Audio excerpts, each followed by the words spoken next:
நேற்று வீடியோவில் எஸ்ஐபியோட positives and நெகட்டிவ்ஸை பற்றி தெரிஞ்சுக்கிட்டோம். இன்னைக்கு டே 5 ஆஃப் வீடியோவில் எத்தனை டைப்ஸ் ஆஃப் மியூச்சுவல் ஃபண்ட்ஸ் இருக்குது அண்ட் உங்களுக்கு எந்த டைப்ஸ் ஆஃப் மியூச்சுவல் ஃபண்ட்ஸ் சூட்டபுளாக இருக்கணுன்றதை தெரிஞ்சுக்கணும்னா இந்த வீடியோவை ஸ்கிப் பண்ணாமல் கடைசி வரைக்கும் பாருங்கள்.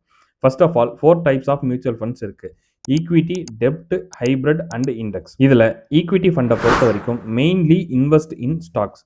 என்னதான் லாங் டேர்முக்கு நல்ல ரிட்டர்ன்ஸ் இருந்தாலும் இதில் ரிஸ்க்கும் அதிகம்.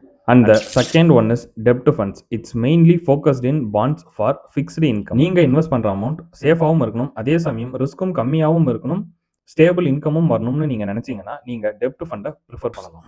And third one is index fund. It's a diversified investment and it's most commonly reflect the market index like Nifty 50 and SP 500.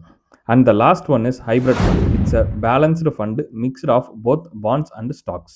And இதில் ஓவரால் க்ரோத் பொட்டன்ஷியல் அண்ட் ரிஸ்க்கும் மாடரேட்டாக தான் இருக்கும். அண்ட் நீங்கள் உங்கள் இன்வெஸ்ட்மெண்ட்டை ஸ்டார்ட் பண்ணுறதுக்கு முன்னாடி ஒரு நல்ல அட்வைசர் கிட்ட கன்சிடர் பண்ணிக்கோங்க. அண்ட் அடுத்து இதே மாதிரி mutual funds, bonds, gold, commodity, ETF இதை பற்றியெல்லாம் தெரிஞ்சுக்கணும்னா இந்த சேனலை மறக்காமல் சப்ஸ்கிரைப் பண்ணி வச்சுக்கோங்க. Stay tuned for more knowledgeable videos.